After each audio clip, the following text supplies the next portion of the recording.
Segurament moltes persones que estan seguint aquest acte per streaming i Mediavui de la Universitat de València.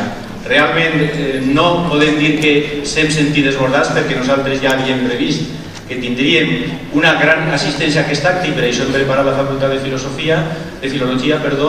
No podem acceptar que entren les persones de fora perquè hi ha que garantir la seguretat i saben vostès que les mesures de seguretat avui en dia són extraordinàriament importants. No podem jugar amb ninguna persona i hem de garantir que hi ha un passillo i unes condicions per a, si en algun moment determinat hi ha un incident, poder eixir al carrer. I per això és per la raó per la qual jo he tingut que explicar a les persones de fora que no podem obrir i incorporar a més persones. Tenim amb nosaltres la gran satisfacció de tindre aquesta vesprada a el gran Wyoming, José Miguel Monzón, una persona que, a més de totes les característiques i dedicacions que vostès coneixen, també saben que és metge.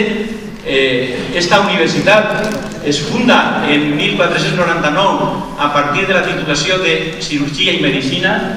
Tinc que dir-li al Gran Wyoming que el rector em va transmetre aquest matí que el saludara en seu nom, perquè ell també és farmacòleg, és un seguidor d'ell i que li haguera agradat d'estar així, però avui no podia estar. I sense més preàmbuls, jo únicament voldria dir, abans de donar-li la paraula a José Ramón García Bertolín, que ens acompanya així en la taula com a periodista que farà la interlocució i el diàleg amb el Gran Wyoming. Només volia dir que realment el llibre que ha escrit el Gran Wyoming, entre molts altres llibres, però l'últim que tenim així, que ha sigut la raó per portar-lo a aquesta sessió, és un llibre en el qual ell diu: hasta ahora no he hecho más que aportar datos científicos avalados por el filtro implacable de mi mente. Realment, jo crec que he llegit el llibre i puc dir que efectivament el llibre té una solidesa extraordinària de la informació, però el que fa realment extraordinari és el cedazo, el filtro de la seva ment, que està constantment plena d'imaginació i de suggerències per a interpretar la realitat espanyola actual, per a fer una crònica de la realitat espanyola actual. I tinc que dir que aquest és un acte que està organitzat amb la cartelera Túria, perquè organitzem tot el conjunt d'activitats per a celebrar el 50 aniversari de la cartelera Túria. Per això està en nosaltres també Vicent Vergara. És un acte dintre de molts altres que ja hem començat a celebrar per a aquest any. I la relació entre Wyoming i la cartelera Túria és molt estreta perquè ha estat premiat 2 vegades i d'alguna manera des del principi de la trajectòria de la cartelera Túria el Gran Wyoming ha sigut un fan, un supporter d'una publicació que tots sabem, per a tots nosaltres, que d'alguna manera ha estat i és indispensable. Sense més preàmbul, doncs, ja li dono la paraula a José Ramón García Bertolín, dient-li al Gran Wyoming que és una gran satisfacció tindre-lo amb nosaltres, que les persones de fora m'han encomanat que te diguera que a veure si podem fer que vingues en alguna altra ocasió i en aquest moment buscarem una estació de l'any en què se puga transmetre en el claustre. Bé, pues, por favor, José Ramón. Hacer lo mismo que llevo haciendo en la Túria casi 30 años, que es entrevistar escritores. Hoy es Wyoming. La primera pregunta es: ¿este libro es 100% Wyoming? ¿Qué cambia cuando no hay guionistas de por medio ni anuncios de ING Direct? Bueno, pues cambia que, en principio, bueno, yo quería agradecer la presencia, que no he tenido ocasión, a todas las personas que han venido aquí a escuchar esta disertación. Quería pedir disculpas a los que no han podido entrar, pero las condiciones son las que son. Yo estoy acostumbrado a trabajar en aforos gigantescos como el Madison Square Garden y tal, pero a veces también hablo para las minorías electas. Y hoy, lamentándolo mucho, pues hay personas que están incómodas y normalmente los actos son saboteados por los detractores. Hoy son saboteados por precisamente los fans, pero sabotaje, al fin. A lo que hemos venido. Quería agradecer a los flautas el regalo que me han hecho.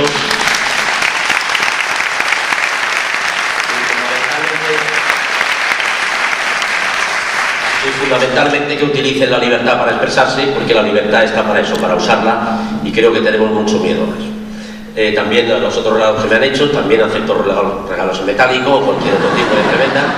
Al principio me ha sorprendido mucho porque, claro, en un marco como este, en el que, por cierto, pediré a la universidad que la próxima vez que viniera a ver si tienen un cuadro mío como de la pared, para que quede constancia de mi presencia y mi paso por aquí.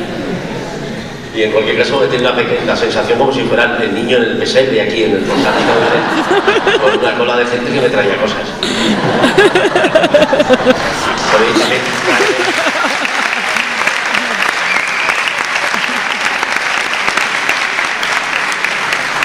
Bertolt Brecht, que solo son imprescindibles los que luchan toda la vida, y por eso me da agradecimiento a los de flautas por manifestarse, que a veces se tiene muy asociada la protesta a una especie de tormenta endocrina consecuente con la juventud, que hace que uno disparate y que se sienta revolucionario, y luego tengan lo que llamó en su día Josep Piqué en una entrevista, que le preguntaron ¿cómo empezó usted en un grupo de casi extrema izquierda y ha acabado en el Partido Popular? Dijo, eso es la trayectoria lógica.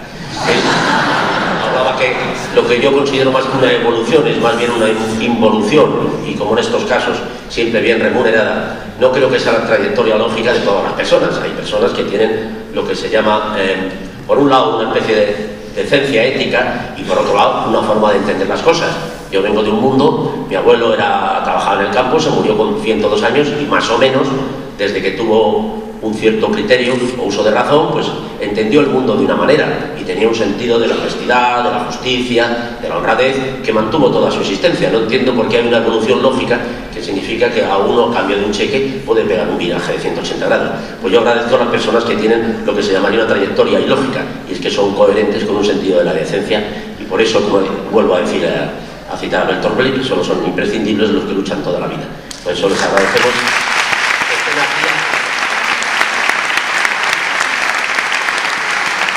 Muchas gracias. Y una vez hecha esta presentación, para ganarme el aplauso fácil del distinguido público, doy paso a mi compañero que se ha currado el libro y ha tenido pues el pequeño trauma de leerse. Ha sufrido. Ya te he preguntado si este libro era mío.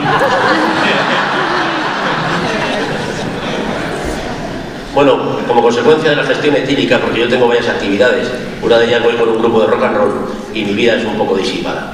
Entonces, como sabéis, yo tuve que estudiar en su día, el alcohol tiene un efecto sobre el cerebro que va menguando las neuronas de una forma progresiva, hasta llegar a una cosa que llaman el síndrome de Korsakoff, Wernicke-Korsakoff, y es que tiene pues periodos de ausencia, periodos de falta de memoria reciente, o, como es mi caso, una afasia nominal total. Yo ya no registro los nombres cuando voy por los sitios. ¿Dónde has estado de vacaciones? Pues en Europa. Pero pues, unos sitios preciosos. Pero yo ya, al botón este, que es el que pone el disquete arriba, que es para guardar, yo ya lo archivo porque tengo el disco duro lleno. Hecha esta precisión, porque no recordaba la primera pregunta, quería decir que efectivamente el libro sí que soy yo, por lo menos cuando lo escribía, porque somos realmente siempre el mismo. Esta es una pregunta que me gustaría que os hicierais. Yo no me refería solamente a, como decía, a que suframos la evolución lógica, en el sentido de que es una cosa que a mí me recriminan mucho. Me dicen, bueno, ¿y tú que tienes tanto dinero, cómo tienes la cara dura de hablar de estas cosas? Bueno, yo nunca he asociado la ideología a la cuenta corriente. Yo tendría que ser ultrafranquista y, por suerte, como no soy de esa creencia, me he mantenido en lo que era cuando también era pobre. Entonces, bueno, pues sí, ahora soy rico y vivo mejor, pero tengo un sentimiento de la justicia determinado. Pero, desde luego, yo era el gran Wyoming cuando escribía el libro. Ahora ya del libro recuerdo partes del libro, porque lo escribí hace unos meses y el libro, en la introducción digo, este es un libro que está hecho sin ningún rigor, es un libro que está hecho de cabeza. Lo que pasa es que tengo una cabeza muy gorda y por eso me ha dado esta fácil. Pero, claro, el libro... yo tengo un problema y es que no tengo capacidad reflexiva. Es un defecto que le ocurre a las personas que tienen este deterioro que yo padezco, que se llama verborrea, que es que no pueden parar de hablar. El inconveniente mayor es que las personas que hablan normalmente no escuchan y se convierten en necios de salón. Yo estoy tipificado dentro de ese tema. Yo podría hablar de cualquier cosa de forma indefinida, pero probablemente no me aproxime a los hechos, ni a la veracidad de las cosas, ni a la ciencia. Simplemente soy capaz de hablar de algo, pero todo el rato. Y entonces realmente no sé lo que pienso, pero sí sé que cuando vamos andando por el mundo, los sentidos nos van introduciendo información que nosotros no computamos. Pero cuando voy hablando me entero de lo que pienso.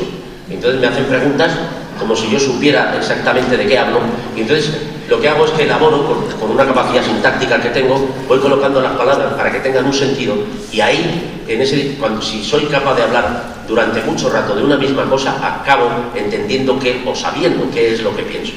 Pero realmente, no sé, yo no sé, pero las cosas están ahí.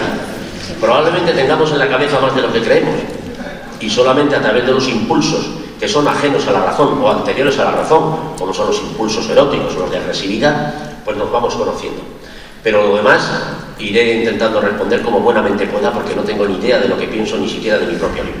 Solo agradezco muchísimo la respuesta que ha tenido en la venta, porque esto sí es muy gratificante. Cuando uno hace un esfuerzo en una sociedad de mercado, quiere ser remunerado. Y en este caso pues me he sentido muy gratificado. Pero además se crea una relación de complicidad. Yo estoy seguro que nadie compra el libro si no tiene una relación afectiva con el autor, a no ser que sea un gran escritor, que no es mi caso. Entonces, yo he entendido esto como una muestra de afecto de gente que me quiere dar algo de lo que ellos entienden que yo doy. Realmente no soy yo el que da nada, yo soy parte de un proyecto, y en este caso soy simplemente la parte que da la cara, que es la más gratificante, porque yo me llevo todo el mérito y la mayor parte del presupuesto del programa.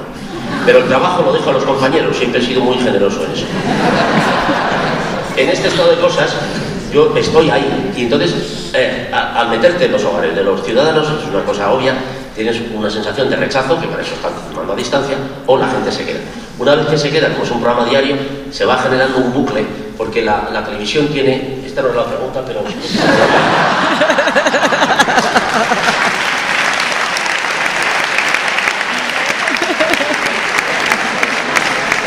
No quiero que digas y este mamón ¿para qué me ha traído?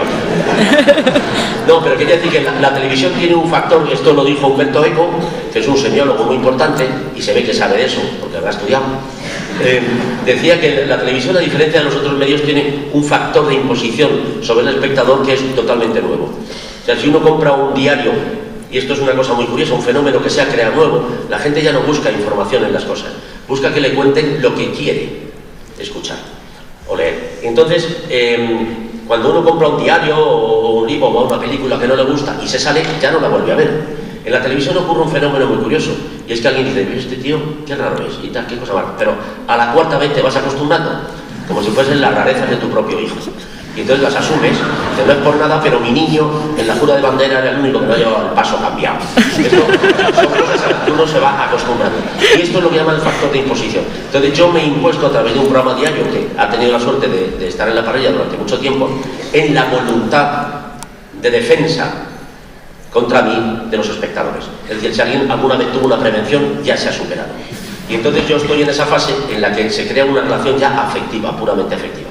Y entonces yo aprovecho esa relación afectiva para hacer objetos, como por ejemplo libros, que ya lo que hago es parasitar al distinguido público. Porque cuando uno es famoso, se convierte en un objeto social a celebrar. Entonces vale para todo. Y esto lo utilizan tanto para la publicidad como para otros muchos menesteres.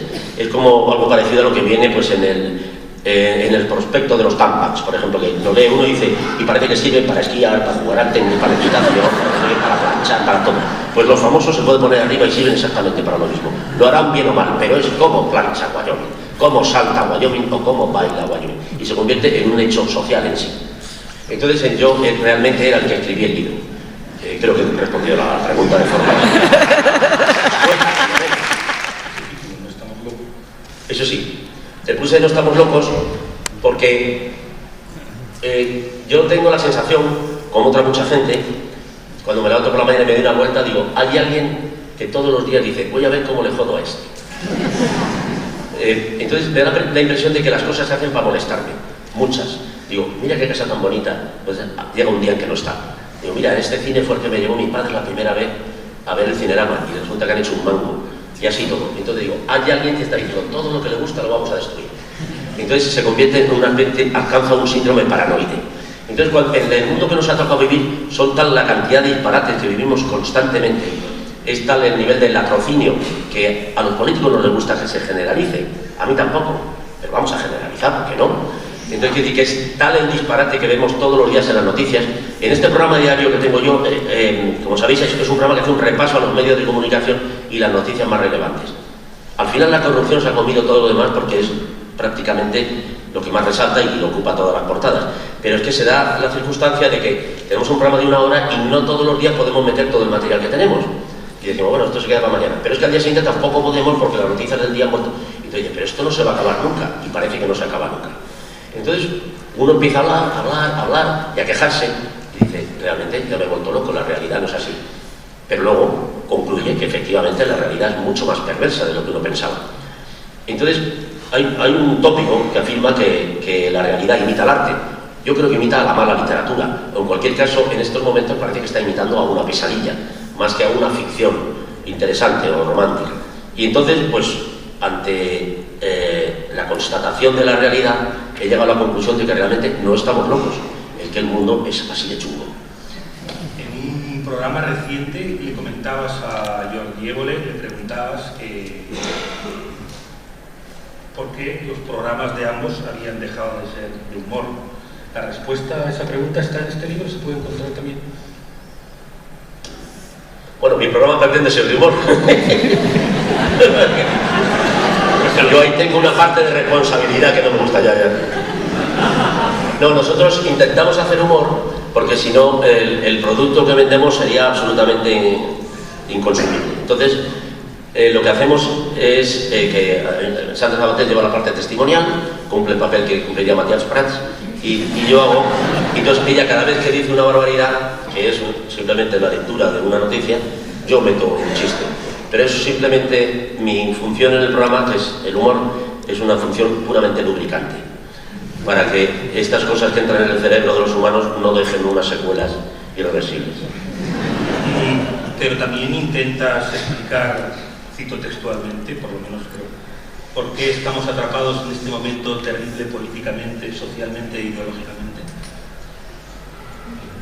Sí.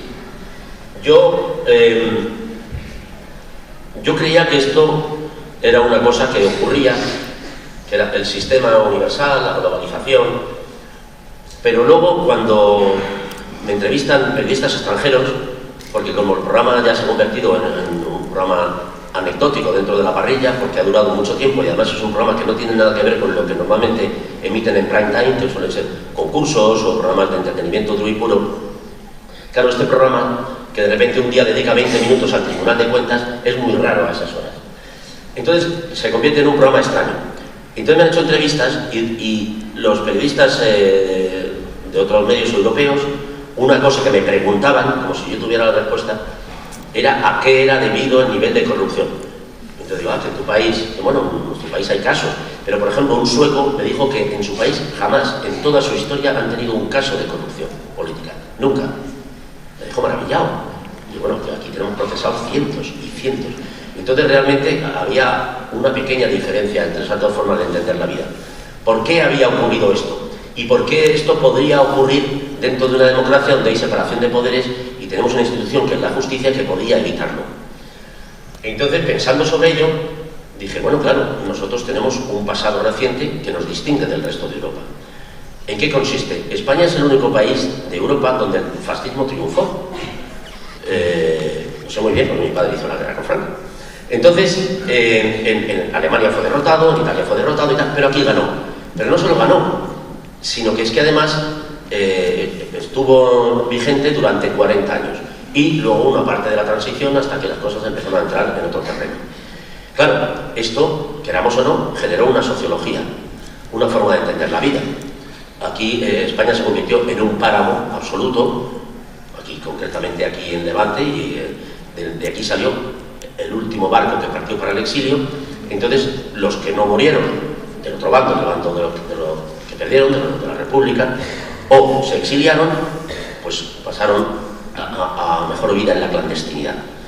En España realmente no había una resistencia, había una oposición, pero era totalmente minoritaria. Y sobre todo porque el que era descubierto pues acababa en la cárcel. Entonces, claro, ocurrió una cuestión, y es que aquí había un páramo político, intelectual, cultural, artístico, de toda índole, y esto se convirtió en un desierto. Y esto, queramos o no, durante 40 años generó una sociología. ¿Qué ocurrió? Que Franco muere el 20 de noviembre de 1975 y se crea una especie de ficción de que con Franco muere el franquismo. Esto es imposible. O sea, una cultura que ha estado 40 años impregnando no ya a la generación de los que hicieron la guerra, sino a las siguientes, pues no se acaba de la noche a la mañana, porque Franco al final se convirtió en un auténtico mito. Franco convocaba a 1 millón de personas en la Plaza de Oriente cada vez que se asomaba, y esto era verdad. Y ahora, pues una cosa que se dice mucho, intentando prestarle valor, era, sí, pero es que venía de autocares. Bueno, pero venía el que quería. La gente no la apaleaban para que entraban en los autocares. Quiero decir, cuando hay un 1 de mayo en Madrid y comisiones obreras convocan, también viene gente en autocares, porque le da la gana. ¿Qué pasa con ir en autocares a los sitios? Lo que quiero decir es que era mentira que Franco no tuviera franquistas a su alrededor. De hecho, el que no era franquista, pues llevaba una vida mucho más perra que el resto.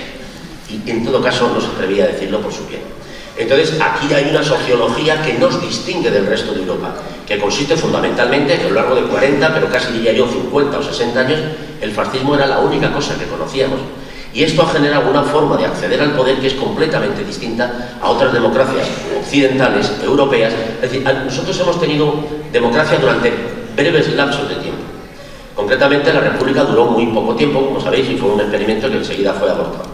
Y, sin embargo, aquí la democracia se introdujo cuando la gente en este país realmente no sabía si la estaba exigiendo o no. Desde luego la quería, porque lo que querían, como cualquier otra persona, es cambiar un poquito el aire, porque esto se estaba haciendo insoportable. Habíamos perdido el tren de la historia y nos habíamos quedado anclados. Entonces aquí sí que hay una gran distinción entre gente que se ha criado en la democracia y gente que no se ha criado en la democracia. Y entonces esto también tiene que ver con la clase política. ¿En qué sentido? Vivimos una clase política, concretamente la derecha de este país no tiene nada que ver con otras derechas. Es decir, por ejemplo, la señora Merkel gana unas elecciones y lo primero que hace es un gobierno de coalición con los socialdemócratas. Esto aquí es absolutamente impensable. Otro mito de los que dicen que se acabó con la muerte de Franco son las dos Españas. Yo las dos Españas las veo radicalmente ejecutivas. Es decir, que hay una España que es absolutamente distinta a la otra. Pero es la imagen especular. No es que sea, hay cada vez menos, no hay mucha permeabilidad. Eres del Madrid o eres del Barça. Esto parece que funciona así. Y esto también marca mucho la diferencia que tenemos con el resto de Europa. Pero la fundamental, como decía, de cierta clase política es que jamás entienden la política como vocación de servicio. Jamás entienden que son empleados de los ciudadanos. Ellos se sienten los propietarios de la finca todo el tiempo. Una de las consecuencias, por ejemplo, es este proceso de privatizaciones. Yo no entiendo por qué alguien, porque ha ganado unas elecciones, tiene el derecho a vender un patrimonio que no es suyo, que es del pueblo. Ahora lo estamos viendo con las eléctricas, ¿no? Ahora estamos en manos de unos especuladores que en 10 años han duplicado la factura de la luz. Hay personas que no tienen dinero para calentarse en invierno. Aquí tenéis más suerte, que tenéis mejor clima, pero en Madrid hay muchas familias que se meten en la cama enteras a las 6 de la tarde para poder paliar el frío porque no tienen dinero para pagarse la calefacción. Existen medidas de choque, porque ¿qué respuesta dan a esto? Es una respuesta constante. Hay que generar empleo, con el empleo se genera riqueza y volveremos otra vez. Sí, pero eso será dentro de 15, 20 años. ¿Pero qué hacemos mientras tanto con los niños que no tienen dinero para comer en el colegio? No hay ninguna respuesta de choque. ¿Qué se hizo en su día? Se privatizaron las fuentes de energía porque sí. ¿Dónde está el beneficio? No lo sé. Pero entonces lo que quiere decir es que hay una diferencia, y es que estos señores se sienten propietarios de la finca, no gestores de la finca. Esto es una gran diferencia. Apelan constantemente a la legitimidad que les da las urnas para hacer lo que les da la gana, independientemente incluso del programa que les han presentado. Estos señores nunca se sienten en la obligación de dar explicaciones de por qué hacen lo contrario de lo que prometieron. Dije, bueno, esto está así, pero que nos ha votado y creyendo que íbamos a dar el programa es que es un imbécil. Esa es su respuesta real, ese es el subtexto. Es decir, el que no ha entendido de qué va esto está equivocado. Es decir, que yo esto es una cosa que he hablado mucho con la gente. Quiero decir que el que vota a Aznar y no sabe lo que vota, yo realmente no me lo creo. Yo no me creo la gente que dice, no me gustó la gestión de este señor y voto al otro porque me congeló el salario. Es que esto no va por ahí. Detrás de eso hay un proceso ideológico, hay una forma de entender la vida y hay una forma de organizar la sociedad. Entonces, esto que llamamos el estado de bienestar, resulta que tenía dentro, era una gran mina. Allá estaban las joyas de la corona y había que ir a por ellas, y han ido a por ellas, sin más. Si esto era el patrimonio de los ciudadanos o no, les trae totalmente sin cuidado. Una de las cosas más evidentes, por ejemplo, fue la ley del suelo. Estos señores cogieron el suelo público, el suelo nuestro, el suelo de los ciudadanos, que en principio se podía destinar a hacer obras de vivienda de protección social, etcétera, cualquier otro tipo de obra pública, y se los regalaron a los constructores. Con una farsa que se han inventado hace muchos años, que ellos llaman el libre mercado, que no es libre en absoluto, y que hablan de la autorregulación del mercado, que también es totalmente falsa. La autorregulación del mercado está basada en la libre competencia. Quiere decir, si hay varios señores que venden lo mismo, el que lo venda más barato se va a llevar al mercado. Bien, esto puede ocurrir cuando hay 400.000 personas en oferta, pero no cuando hay 3 personas que son las que ofertan. Si hay 3 personas que son las que ofertan, los 3 se ponen de acuerdo y ponen el precio que les da la gana. Porque aunque hay una ley que lo impide, hay una ley contra el monopolio, lo siempre ha ocurrido que las multas no llegan nunca ni al 1% del beneficio que genera saltarse esa ley. Entonces, ¿qué hacen? Dicen, el mercado se autorregula. Como las viviendas son muy caras, vamos a hacer que los ciudadanos tengan acceso a la vivienda. ¿Cómo? Les regalamos el suelo. Pero es que el suelo no se lo regalan al ciudadano. No cogen el suelo público, lo parcelan y le dicen, deme su nombre, tenga su parcela, usted, su parcela. No. Cogen el suelo público y lo ponen a subasta en lotes de miles de hectáreas. Pues nadie puede acceder. ¿Quién accede? Pues las grandes empresas constructoras, que compran el suelo prácticamente gratis, y al día siguiente ya lo están vendiendo por parcelas a precios absolutamente inaccesibles. ¿Qué ocurre? Que la vivienda no solamente no se abarató en ese proceso de autorregulación, si el suelo es gratis, es un factor importante en el precio del piso, bajará el precio del piso. Bien, en 10 años después de regalarle el suelo a los constructores, la vivienda se multiplicó por 7. Esta es la realidad y esa es la gran trampa. Y eso se hizo con nuestro suelo y con nuestro patrimonio, diciendo que eso estaba legitimado por unas elecciones. Yo creo que nadie votó a una persona para que le multiplique el precio de la vivienda por 4. Eso es totalmente falso. Y a eso llaman ellos legitimidad del voto. Entonces, detrás de esto se esconde una gran trampa, que es simplemente que los políticos, concretamente los que nos están gobernando ahora, no tienen como obligación prioritaria el bienestar de los ciudadanos. No es verdad. Eso es falso. Y ellos eso lo ponen en un segundo plano. Ahora están trabajando para una cosa que llaman la macroeconomía. Bueno, por lo visto, perdona, es que no sé si estoy respondiendo a la pregunta. Que llaman la macroeconomía, que tiene unos designios que están al margen del bienestar. Es decir, hemos conseguido hacer un mundo donde los ciudadanos no existen.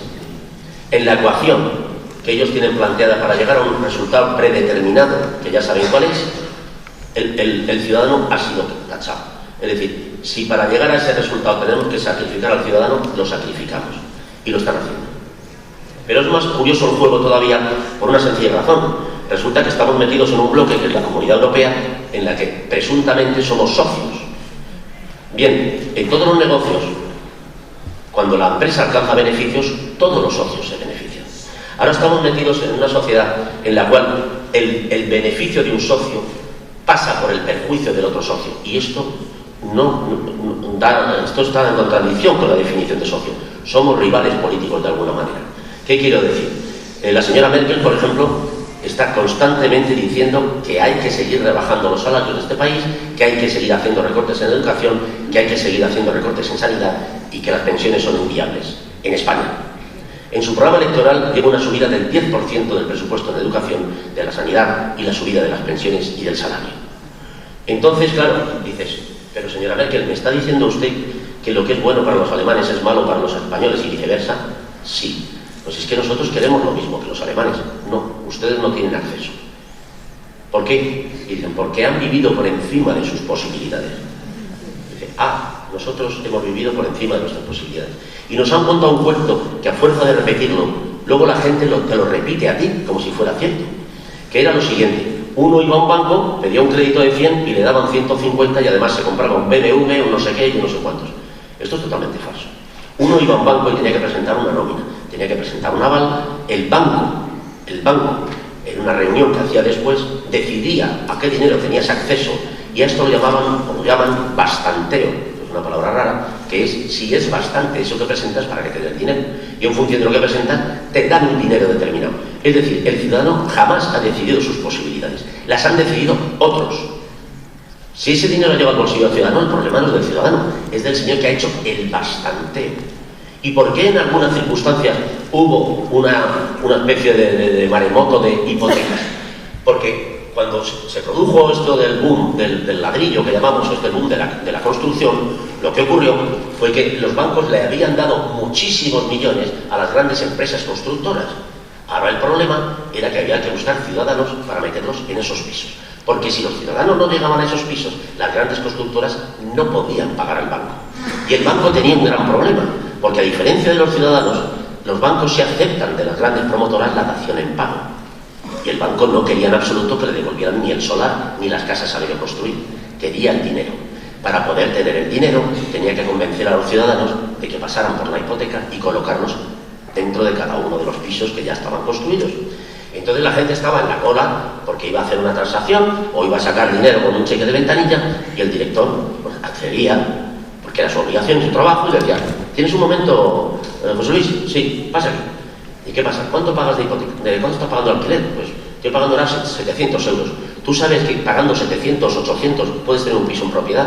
Ya, pero es que yo igual mañana me trasladan a Gijón. No. Te estoy diciendo que en vez de pagar un alquiler que es a fondo perdido, tú lo que estás comprando tu vivienda, y si acaso te mandan a Gijón, tienes el factor que llamamos nosotros la plusvalía, y es que si el piso lo has comprado por 30, dentro de 5 años lo vendes por 35. Y no solo te has ahorrado todo el dinero del alquiler, sino que además has ganado 5 millones al piso. Coño, ¿dónde hay que firmar? Y firman y se compra su piso. Ya tenemos el piso vendido y ya tenemos otro constructor que nos está pagando el crédito que le dimos. A esto le llaman: hemos vivido por encima de nuestras posibilidades. Yo realmente vivo en un entorno bastante amplio y yo no tengo ningún amigo que durante años se haya podido permitir el lujo de ir a un supermercado y no pagar, de coger un taxi y no pagar, de ir al cine y no pagar. Esto es vivir por encima de tus posibilidades. Esto que llaman: uno ingresa 600 y gasta 800. Esto no ha ocurrido en España nunca. Y es una mentira que nos han repetido 1000 veces y ahora son los ciudadanos los que la están repitiendo. Hemos vivido por encima de nuestras posibilidades. Nuestras posibilidades será el ágora ese que no se sabe para qué vale. Eso serán las posibilidades de alguien. Yo estoy llamando un cameo en el aeropuerto de Ciudad Real. Es un aeropuerto absolutamente vacío, parecido al que tenéis también, podéis disfrutar aquí como paseantes en Castellón. El aeropuerto está impoluto, es un aeropuerto gigante. Tiene hasta las oficinas estas de libre de impuestos, la tienda para vender cosas, y tienen están puestas en las salas de espera, en los revisteros hay revistas, por si algún día pasara alguien a es espectacular, pero está completamente vacío. Allí no aterrizan aviones y es un aeropuerto absolutamente inútil, en mitad de Ciudad Real. Por lo visto, el aeropuerto iba a ser viable, alguien decidió que iba a ser viable. Este aeropuerto costó 600 millones de euros. Ahora está a la venta por 100 millones y nadie lo quiere comprar.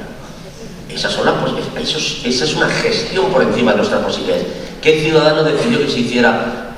¿A quién le consultaron para hacer un aeropuerto en Ciudad Real? ¿Por qué en Ciudad Real? Si la gente no va a Ciudad Real ni en autobuses. Yo no quiero. Normalmente, perdonad si hay alguien de Ciudad Real, pero lo sabe mejor que yo. La gente solo va a Ciudad Real en el trayecto de vuelta, pero normalmente la gente sale de Ciudad Real. Entonces, claro, habría que plantear también grandes hangares llenos de aviones para sacar a la gente de Ciudad Real en un proyecto de evacuación, pero no como un aeropuerto comercial. Pues esas son las posibilidades que precisamente las personas que han decidido que iban a hacer esos proyectos, que a día de hoy se demuestra que son inútiles, donde se ha despilfarrado mucho dinero que ahora vendría bien para otras cosas, esas personas son las que dicen que el que ha vivido por encima de las posibilidades era el ciudadano. Yo quería dar un dato, y es que antes de la crisis el nivel medio de morosos español era exactamente el mismo de la media europea. Esto tampoco nos lo han contado nunca. Es ahí donde hay que medir si realmente vivimos por encima de nuestras posibilidades. Cuando alguien debe dinero, que es distinto a estar endeudado. Todo el mundo tiene que estar endeudado, el Estado tiene que estar endeudado, porque vivimos en un sistema económico que se llama capitalista, donde el endeudamiento es la base del sistema. Es decir, un Estado no puede decir: hágame usted una carretera, tengo usted estos miles de millones. No, el Estado encarga la carretera y va pagando certificaciones de obra como todo el mundo cuando se construye algo. Entonces uno se endeuda, la gente no diga: tenga usted 400.000 euros, deme la casa, a no ser que tenga dinero en Suiza, pero que no somos la mayoría. Entonces la gente tiene que endeudarse para vivir, porque es así como le obligan a existir. Entonces ahora el endeudamiento se convierte en un pecado, pero sí es la base del sistema económico. El endeudamiento es la base del sistema económico. Si se para la bicicleta, se cae. Vivimos en un sistema que, por desgracia, hay que endeudarse para comprar las cosas y tener, efectivamente, un salario que te permita ir pagando eso. Bien, la media de morosos era exactamente la misma. Es decir, España no vivía por encima de sus posibilidades. Ahora sí, cuando la gente ha sido despedida, ha perdido su trabajo y no puede afrontar aquellos proyectos en los que estaba metido, ahora es cuando efectivamente se convierte en moroso. Pero no es por su voluntad, es que no puede pagar. ¿Qué hace el Estado frente a este estado de cosas? El Estado tiene un problema. El Estado... estoy dando una charla aquí que no sé... Pues para que veáis estas cosas no las sabía, pero nada. A la defraudadora.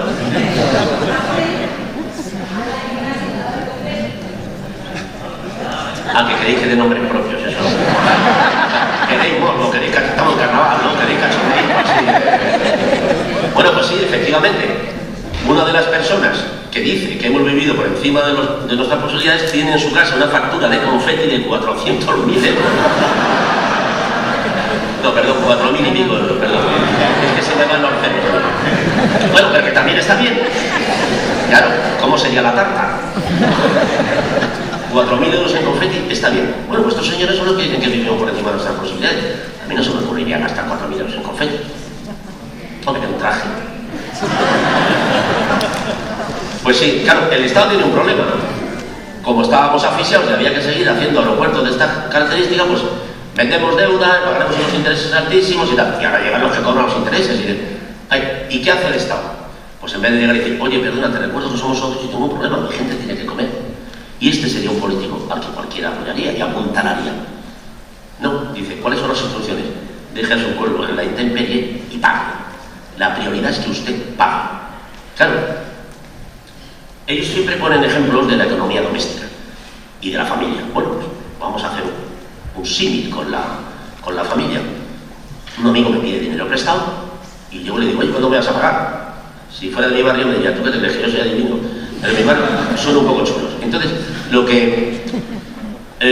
si a mí este hombre, yo no necesito dinero, como es el caso, porque este es el caso, y me dice, mira, pasa lo siguiente, hace un año que no trabajo, estoy buscando empleo y mis hijos prácticamente no comen. Yo tengo dos posibilidades, comprarme una pistola y obligarle a pagar o decirle, bueno, pues ya me pagarás. Porque claro, cualquier hombre honrado entiende que otro hombre honrado tiene una obligación prioritaria que es dar de comer a sus hijos. Esto el Estado tiene que entender. Cuando el Estado llega de rodillas a recibir las instrucciones al socio, que es su socio benefactor, y este le exige que deje a su pueblo en la intemperie y acepta, está haciendo mal su trabajo. Tiene que decir, ya lo arreglaremos de alguna manera, pero tengo una obligación anterior que es dar de comer a mi gente. Yo a mi pueblo no le puedo dejar en la intemperie. Entonces, esta aceptación de lo que llaman reformas estructurales profundas, profundas significa irreversibles, no sé si nos hemos dado cuenta, no son reformas, podrían haberlo llamado reformas puntuales coyunturales, es decir, durante la crisis, luego ya, no, son profundas, es decir, aprovechando que estáis en la miseria y que el miedo ha calado en la población, el miedo es general y no tenéis capacidad de respuesta porque nuestro poder nos permite condenaros a la miseria, aceptar y aceptar. Entonces, aceptan una serie de cosas que no tienen absolutamente nada que ver con la crisis. ¿Qué tiene que ver con la crisis y con la deuda el derecho a una retribución por los años que uno ha trabajado en una empresa? Porque estamos hablando de un trabajo acumulado de hace 20, 30, 40 años, ¿qué más da? ¿Eso qué tiene que ver con que ahora tengamos una deuda? Este señor puede decir, oiga, es que lo que usted me está pagando no es algo que contraigo hoy, es algo, un compromiso de un trabajo que hice hace 40 años. Usted no lo puede... Sí, se ha retirado. Entonces, ¿qué han hecho? Han hecho una cosa, una reforma laboral, por ejemplo, que dice nadie tiene derecho a nada y la única forma de que el empresario tenga la condescendencia de contratar es que no contraiga ninguna obligación con el trabajador. Esto es nuevo. Esto ya lo inventaron los faraones, pero es nuevo de aplicación aquí. Así se hicieron las pirámides, pero no estamos nosotros ahora ya en tiempo de volver a hacer grandes obras públicas como estas que disfrutamos ahora para la admiración de futuros turistas.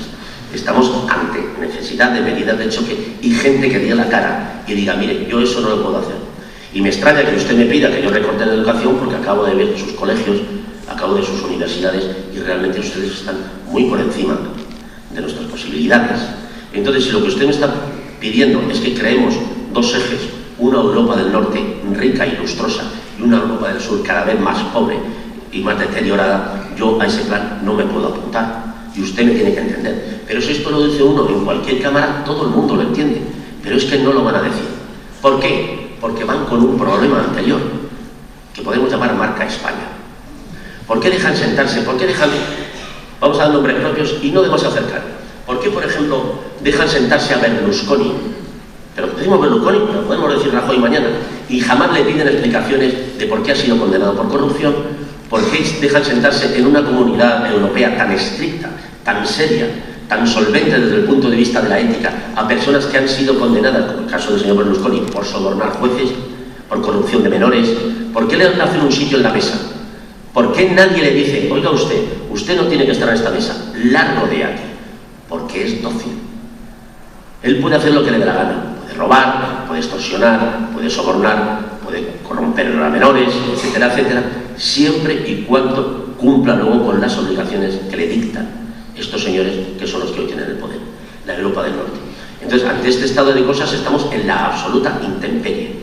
Necesitamos personas que nos echen una mano, gente que tenga vocación de servicio, voluntad de hacerlo y valentía para plantarse allí y decir, miren ustedes, si no hacemos las cosas bien, no digo si no hacemos las cosas bien, y si ustedes no creen que mi pueblo tiene derecho a la educación, a la sanidad, al trabajo y a la salud, pero no digo a la salud de la sanidad, sino a la salud en general, porque la OMS considera la pobreza una de las enfermedades más graves.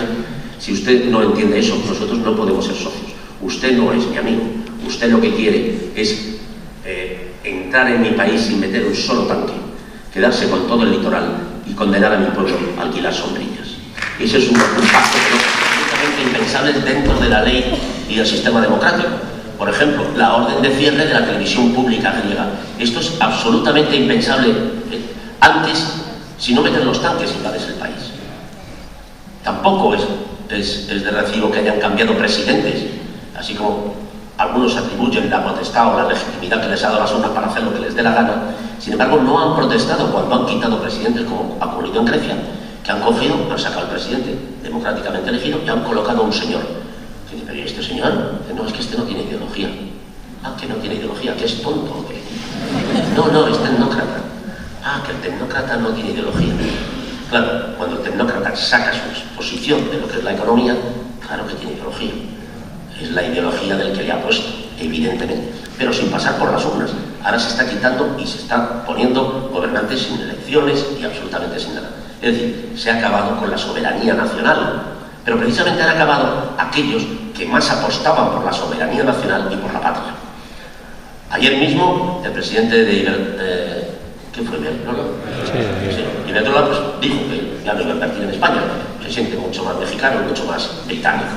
No se habla inglés, pero se siente muy británico. Le sacamos en el programa hablando inglés, no sé por qué se siente británico. La lengua es muy importante en la identidad. Pero él se siente británico. Él vive en un mundo de ficción lleno de unicornios. Pero la cuestión es que este hombre es un gran patriota. Esta es la cuestión. Estos son los grandes amantes de la patria. Y son los primeros en venderla al mejor postor y al precio más bajo posible. Entonces, claro, los que no somos patriotas nos quedamos a cuadro. Yo patriota no soy. Yo, si no me hubieran obligado, no hubiera jurado la bandera. Yo, pero vamos, o la hubiera jurado un día cualquiera, pero que sin haber pasado por todo lo anterior. Pero yo nunca me he sentido patriota y ahora me siento mucho más patriota que estos. Entonces, aquí hay algo que no cuadra. Y es que estamos entrando en una nueva era, que es la de la economía especulativa, de la que hablaremos en otra ocasión.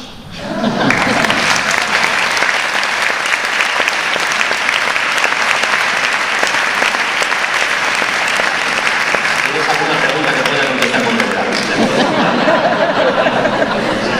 ¿Sientes la responsabilidad de ser quizás el único representante del descontento político y social de este país, con picos de 3 millones de audiencia de espectadores? Bueno, yo no soy el representante de este cabreo colectivo.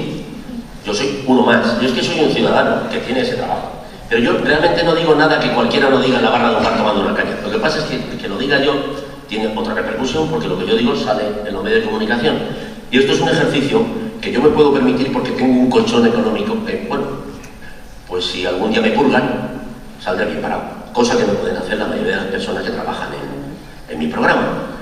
Ayer hicimos o antes de ayer, yo cuando digo ayer, es como cuando digo, hace 5 años estuve, y a lo mejor hace 20. Para mí todo ha pasado hace entre 5 y 7 años. Ya tengo 58, pero lo siento, lo recuerdo todo así. Estuvimos haciendo una entrevista a un médico de un hospital en Toledo, donde habían muerto 2 personas en un pasillo. Él decía que era como consecuencia de los recortes. Bien, el responsable de la sanidad ha dicho que ya se han tomado medidas para que no vuelva a ocurrir. Coño, qué bien. Vamos a sancionar a todos los que denuncien la situación interna del hospital. Joder, ya lo han arreglado. Porque la gente se seguirá muriendo, pero nosotros no nos enteraremos. Esta es la solución. Bien, este médico nos contó que ellos no pueden hablar. Les tienen terminantemente prohibido contar la realidad de la sanidad. Les tienen terminantemente prohibido conceder entrevistas. ¿Por qué este médico habló? Dio la casualidad que Gonzo, que era el reportero que fue a verle, cuando llegó allí, pues, le dijeron, lamentamos mucho, no te podemos contar nada porque tenemos terminantemente prohibido hablar con los medios de comunicación. ¿Por qué? Un médico no puede preguntar, ¿qué tal está la situación? Bien, mal, regular, ¿a cuántos pacientes ha tenido? A mí. No puede, tiene terminantemente prohibido y le pueden despedir por hacerlo. Pero este hombre lo hizo. ¿Por qué lo hizo? Resulta que era amigo mío, con lo cual es una desgracia para él. Yo había hecho con él un reportaje sobre otro caso que era un hospital de Madrid que se llamaba Severo Ochoa, donde acusaron a unos médicos de haber asesinado a 200 personas, que luego resultó ser todo falso. Les acusaron desde la Consejería de Sanidad, una cosa curiosa, una consejería que va contra su propia obra. Pero bueno, entonces este médico dijo, no, yo sí voy a hablar y me da igual lo que ocurra. Entonces, quiero decir que esto es un ejercicio muy poco recomendable, porque realmente la libertad está para usarla, no tiene otro sentido. Pero entonces se crean otros mecanismos, es que te ponen una cruz. Por ejemplo, los artistas de este país decidieron en su día apoyar a los ciudadanos, darles un poquito de lo que los ciudadanos les dan todos los días en forma de tickets en los cines o acudiendo al teatro, acudiendo a sus actuaciones, y devolverles un poco de lo mucho que los ciudadanos les dan y sobre todo la relación afectiva que supone ir a ver a un artista cuando se sube en el escenario. Ellos también quieren a su público y algunos sienten la obligación de devolverles un poco de lo que ellos les dan. Y a veces consiste en que tenga repercusión lo que la gente siente y que alguien se elija el portavoz, si se quiere llamar así. Bien, pues cuando la guerra de Irak, por ejemplo, pues los artistas de este país se pusieron a la cabecera de las manifestaciones. Todavía están pagando un altísimo precio y todavía están siendo perseguidos por las autoridades de este país. Esto es absolutamente ridículo. También el Ministerio de Hacienda, etcétera, etcétera. Pero todavía en muchas radios de este país se les llama titiriteros proetarras. Es una cosa que yo alucino, o sea, por el hecho de ser actor. Bueno, pues quiero decir que este es un ejercicio muy poco recomendable. Mi padre era de Teruel, a descanse, se murió, y yo creo que ese es el gen que me ha transmitido. Yo cuando veo, ahora entiendo muy bien de mayor las películas de Buñuel, entiendo exactamente lo que pasa por la cabeza de ese hombre cuando ve esas películas. Yo no entendía nada cuando era joven, entonces cuando éramos jóvenes veíamos todas esas películas como parte de nuestra educación sentimental, pero no entendíamos nada. Y con la edad, que uno va cogiendo más coordenadas para entender algunas cosas, pues he entendido totalmente el cine de Buñuel. Y yo me siento muy como la gente de allí, que es cabezona. Cabezona. Entonces, que no se bajan del burro. Son así. En el pueblo de mi padre, cuando le preguntas, ¿eres de Monreal? Dicen, ¿cómo hay Dios que reñir? Es una forma de ser. Es gente muy noble, pero cachondeos los justos. Cachondeos los justos. Hay muchos tópicos con esto, pero es verdad. Uno viaja a Galicia y cuando va a pedir un bocadillo de jamón, pues lleva todo un protocolo, porque el jamón no sé si ya, al final te comes un bocadillo. Tú vas a Huesca y te tienes jamón, sí. Te lo dicen como si no. ¿Qué pasa? Pensabas que no tenía jamón. Póngate un bocadillo. Más o menos. Quieren utilizar la crisis para cambiar el sistema y aseguras que los verdaderos antisistemas son ellos. Sí. Hombre, es que hay mucha confusión con esto. Si de alguna manera los señores que están en el poder son magos de algo, es de la utilización de las palabras. Por ejemplo, se llaman liberales. No son liberales, son conservadores. Los liberales eran los otros, pero ellos se llaman liberales, con lo cual ya quitan. por ejemplo, me maravillé cuando vi una manifestación de gente, bueno, ellos se llaman de centro, entonces que gritaban: el pueblo unido jamás será vencido. Coño, pero si esta es la consigna que gritaba el Partido Comunista en las calles. Pues ¿qué hacen? Restarle todo el valor a la palabra, y eso es muy importante. De hecho, el primer partido que se funda con 7 ministros de Franco se llama Alianza Popular. El término popular es un término que tradicionalmente pertenecía a la izquierda. El partido en la República que ganó las últimas elecciones del 36 se llama Frente Popular. Entonces, ¿qué hacen? Lo que hacen es restarle el valor a los símbolos, que son muy importantes. Son muy importantes. Entonces, los quitan de medio. Entonces, estos señores llaman antisistema y te sacan una foto en los informativos, te sacan a un señor que lleva rastas, siempre procuran que lleve rastas, y entonces rompiendo mobiliario urbano. Bueno, realmente el mobiliario urbano puede causar un gasto, pero no es determinante en la vida de los ciudadanos. Una papelera se puede sustituir. Yo no creo que sea un antisistema. Puede tacharse de gamberrismo, puede tacharse, algunos lo llaman calemorroca, llámese como se quiera. Pero el sistema no se ve perjudicado. Yo no veo que alguien rompa un banco de un parque y baje la bolsa en Nueva York. Esto no es verdad. Entonces, ¿qué ocurre? Que yo creo que realmente el antisistema es el que lo desmonta. Y estos señores están desmontando el sistema de bienestar. Lo están desmontando. Han intentado, esto lo llaman externalizar la sanidad. Externalizar la sanidad es simplemente ponerla en manos del mejor postor. En sociedades que a partir de ese momento hacen con la sanidad lo que les da la gana. Pero ¿cuál es el peligro? Ellos se basan en una cosa que jamás han demostrado, y las pocas ocasiones que han tenido que hacerlo, como el centro pilotos del hospital de aquí de Alcira, resulta que efectivamente sale mucho más caro de lo que era antes. Ellos están basados en una cuestión que llaman bajar el gasto, sin tocar la calidad. ¿Y eso cómo se hace? Y dicen, mejorando la gestión. ¿Así? ¿Y quién es ese gestor tan bueno? Entonces ellos en ese momento se proclaman inútiles, incapaces, absolutos discapacitados mentales para llevar a cabo la menor gestión. Pero coño, no le hemos votado a usted para eso. ¿Para qué gestione? Sí, pero yo no tengo ni idea. Hay que mejorar la gestión y la única posibilidad es que lo gestione alguien que no pertenezca aquí, alguien de fuera. ¿Quiere usted decir que cualquiera de la calle es más listo que usted? Sí. ¿Y por qué no coge y se va usted a la puñetera calle y pone a ese señor más listo?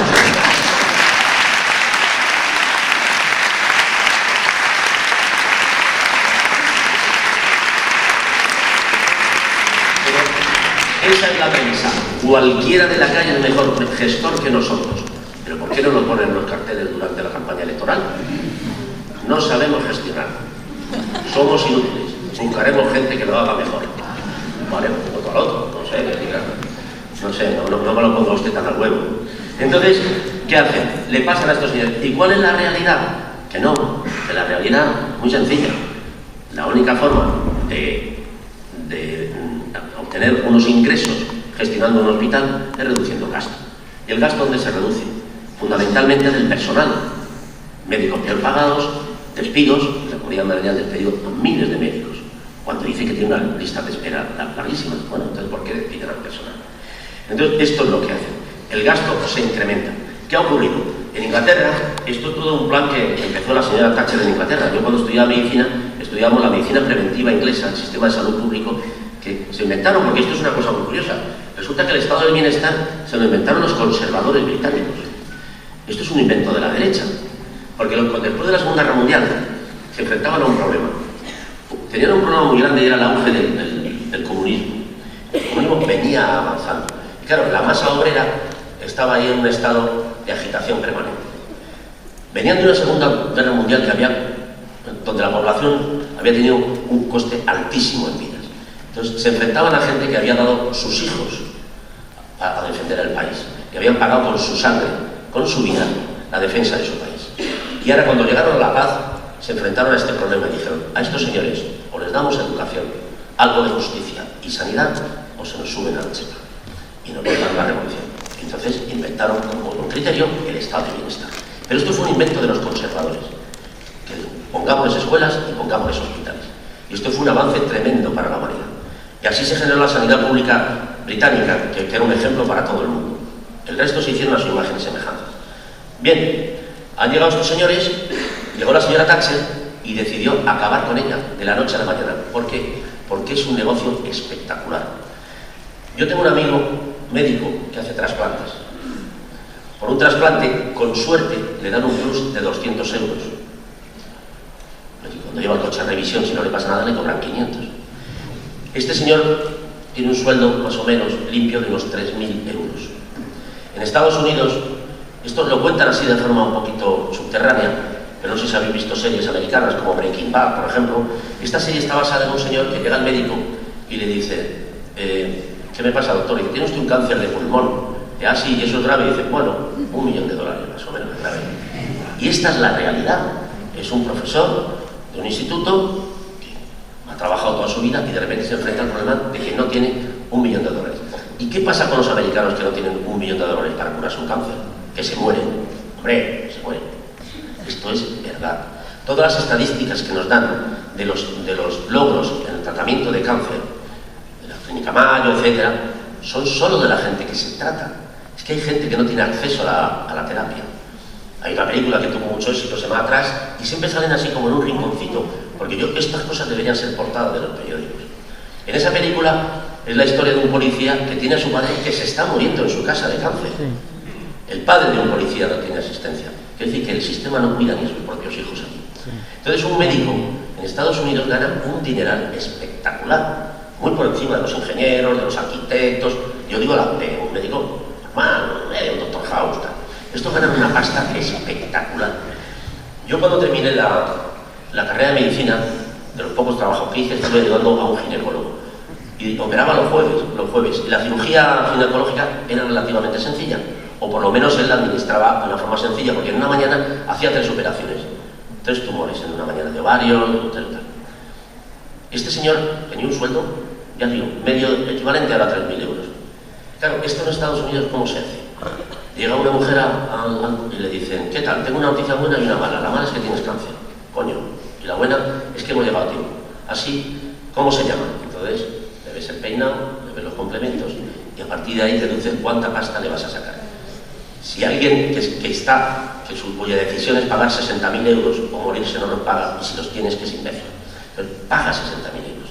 Esto en España a día de hoy es gratis y universal. Yo esto cuando lo cuento en América y tal, no se lo creen. Se creen que les estoy vendiendo algún tipo de pescadilla extraña. La gente no se cree que un parado de este país entra a un hospital y levanta a un neurocirujano de guardia, que es un señor catedrático, lo levanta de la cama y le atiende. No se lo creen. Miren, ¿por qué no se creen que pueda haber un mundo mejor? Pues eso es verdad. En este sentido estamos años luz de ellos. Esto nunca ha salido en las portadas. Nosotros estamos a la cabeza en tratamiento oncológico y en trasplantes en todo el mundo. También somos los pioneros en donantes. Entonces, esto nunca sale en las portadas de los periódicos. Ojalá saliera, digamos, un milésimo de cuando ganamos el Campeonato Mundial de Fútbol. Y que la gente se echara a la calle con esa efusividad para celebrar que somos capaces de salvar la vida de nuestros ciudadanos con nuestra solidaridad a través de nuestros impuestos. Esto nunca se celebra, nunca abren los informativos y nunca salen las portadas de los diarios. Y por eso se lo pueden cargar de un plumazo, porque realmente no valoramos esa riqueza, que es la salud pública. ¿Qué están haciendo estos señores? Deteriorando la salud pública y crear 2 sistemas de salud. Uno, de una baja calidad, ínfima, para pobres y necesitados, casi como era ante la beneficencia, y otra privada para el que se la pueda costear. Y ese es el problema de cada uno. Y cuando uno dice, no tengo dinero para pagar un tratamiento de cáncer, haber estudiado, haber sido listo, porque vivimos en la sociedad de la igualdad de oportunidades. Entonces, si tú has hecho el vago, ahora te mueres de cáncer. Y esto no es así. Esto no es así. ¿Qué quería decir con esto? Este desmontaje que están haciendo de la sanidad es un desmontaje absolutamente planificado. ¿Qué ha ocurrido en Inglaterra? 20 años después, el señor Cameron ha reconocido en un solo hospital que han hecho un informe exhaustivo, una revista, no sé si era Lancet o cuál, una revista médica de mucho prestigio internacional, hizo un estudio exhaustivo y calculó que al menos demostrables habían muerto 2.000 pacientes en ese hospital que no hubieran muerto con las condiciones anteriores. El señor Cameron sale a pedir disculpas y ¿a quién le echa la culpa? Al personal. Porque efectivamente el personal era de baja cualificación, dejaban a los enfermos al cuidado de personas que no tenían el nivel para atender a esas personas. ¿Por qué? Porque habían reducido el gasto. En vez de contratar personal cualificado, contrataban como si fuera un Burger King, al primero que pasa por la calle, y esto es verdad. Le ponían una bata y le decían, tú, si se despierta me llamas. Y ese era el nivel. ¿Por qué hacían eso? Por ahorrarse dinero. ¿Por qué se ahorraban dinero? ¿Por qué querían ahorrar dinero? Porque era una empresa privada y lo que querían era ganar dinero. Y uno puede llegar a pensar, ¿pero realmente están dispuestos a sacrificar a la gente para ganar dinero? Hombre, es que ellos no lo ven así. Esos son accidentes que ocurren. Cuando yo he llegado ya había palmado, pero ese señor no hubiera palmado. Entonces nosotros tenemos que defender la sanidad pública y por esto, bueno, con esto es que me estoy liando. No me estoy liando, pero quiero decir, no quiero extenderme. Que por eso yo llamo a estos señores antisistema, porque están desmontando un sistema que los ciudadanos nos hemos dado y que por alguna razón desconocida ha funcionado bien durante muchísimas décadas. Entonces no entendemos por qué de la noche a la mañana este sistema es inviable. Si este sistema es inviable y otros lo han sabido hacer, a lo mejor deberían dejar paso a aquellos que estén dispuestos a defenderlo y hacerlo bien. No hubo ruptura y deja caer que la segunda transición es la que va del estado del bienestar al estado de la corrupción. Eso digo. También se pregunta... Pues tendré razón porque ese libro está escrito por una persona de alta cualificación. Enumera que hay 800 casos de corrupción, ¿os ha contado? ¿Este país puede permitirse 800 casos de corrupción? No, ningún país del mundo. Sobre todo, lo que no puede permitirse son 800 casos de corrupción en la impunidad. Este es el gran problema. Vuelvo a los antisistemas. El sistema probablemente esté basado, o lo que de bueno tiene el sistema, probablemente sean unas patas de una mesa. Evidentemente la educación, estamos en la universidad, vamos a ponerlo en primer lugar. Pero da igual. Cuando vaya a un hospital diré que la sanidad es el primero. Pero sin duda alguna, otro es la justicia y la división de poderes. Yo he sido testigo de cómo, digamos, la imparcialidad o la presión o la avalancha de la política dentro de la justicia le ha provocado un deterioro brutal. Actualmente está copado el órgano que controla a los jueces, que es el Consejo General del Poder Judicial. Esto lo eligen los políticos y con mayoría absoluta ya tienes mayoría de vocales, con lo cual estos señores, si no te gustan, los quitas y pones a otro, no hay ningún problema. Pero es que tenemos una supraestructura que se llama el Tribunal Constitucional, que supuestamente vela porque ninguna de las leyes que se habla de Congreso atenten contra ese tratado, que es la Constitución, pero que actualmente está presidido por una persona que es miembro de un partido. Claro, dicen, es legal. Bueno, es que no pensaron que esto iba a llegar a ese extremo. Es decir, no se puede ser miembro de un partido y pertenecer a órganos superiores de la justicia, pero al Constitucional probablemente no lo pusieron porque les parecía obvio. Es decir, si uno no puede ser de la Audiencia Nacional ni del Tribunal Supremo, ¿cómo va a poder ser del Tribunal Constitucional si tiene que venir previamente de los anteriores? Bueno, pues el Tribunal Constitucional a día de hoy está presidido por una persona que pertenece a un partido, en cuyos estatutos tiene la obligación de seguir la dirección de la gente que lo preside. Es decir, es una cosa... Y la pregunta que yo me hago es, entonces claro, dicen, no, es legal. Bueno, es legal. Pero ¿por qué no ponen entonces a todos? Si es legal. ¿Por qué no ponen a todos y a cada uno de los miembros del Tribunal Constitucional que sean miembros de un partido político y sigan la directriz? Ya vamos a hacerlo con todos, no solo con el presidente. Porque esto ya ocurrió con el Tribunal, con el Consejo General del Poder Judicial, donde había una persona que el presidente, cuando había empate, no solía utilizar el voto de calidad, pero durante una legislatura muy amplia utilizaba sistemáticamente el voto de calidad porque había empate, y siempre en una dirección absurda. Se ha llegado a mantener en ese consejo a una persona que estaba siendo acusada de sobornar personas, de haber encarcelado a personas inocentes y pedir un rescate. El juez se llamaba Estevil. Y además fue metido allí sin ser juez. Le hicieron juez por una cosa que era un abogado de prestigio, bueno, y accedió a la carrera judicial. Pues acabó ahí. Este señor se hizo una votación y el Consejo General del Poder Judicial, a pesar de que estaba acusado de ser un extorsionador, que por cierto, no sé si sigue, pero estaba en la cárcel, se quedó en el Consejo General del Poder Judicial. Es decir, hay una intromisión tan brutal de la ideología en la justicia para conseguir la impunidad que evidentemente es otra pata del sistema que quitamos, es decir, que la mesa se cae. La pregunta, no fue un timo porque no fue ruptura. Bien. Esta pata de la justicia hace que las cosas... No, perdona, era la de los 800 imputados. Sí. Entonces los 800 imputados, sí, el problema no es que haya 800 imputados. diputados. Aquí tenemos dos problemas. Primero, al corruptor no se le castiga. Es decir, siempre va a haber corrupción mientras haya una persona con un fajo. Al del fajo, que es igual, la justicia entiende que es el mismo, por alguna razón desconocida, no se le persigue. ¿Por qué? Porque nos llevan, y de eso hablamos mucho, de la corrupción política, nos llevan a hablar todo el tiempo de una cosa que es muy fácil, que es fustigar al político, por corrupto y por ladrón. Esto es realmente sencillo, pero ahí descargamos las iras y nos olvidamos de quién es el que pone el dinero y quién ha comprado al político, que es el que realmente está destruyendo el sistema. A estos señores no se hace absolutamente nada. Estos señores han pasado por delante de los jueces, han reconocido donaciones. Ah, no, yo doy una donación a una fundación. Ya, pero es que claro, usted da una donación a la fundación y al final tiene usted 20 concesiones millonarias. Con casualidades, casualidades, no pasa nada, a casa. Claro, ¿qué ocurre?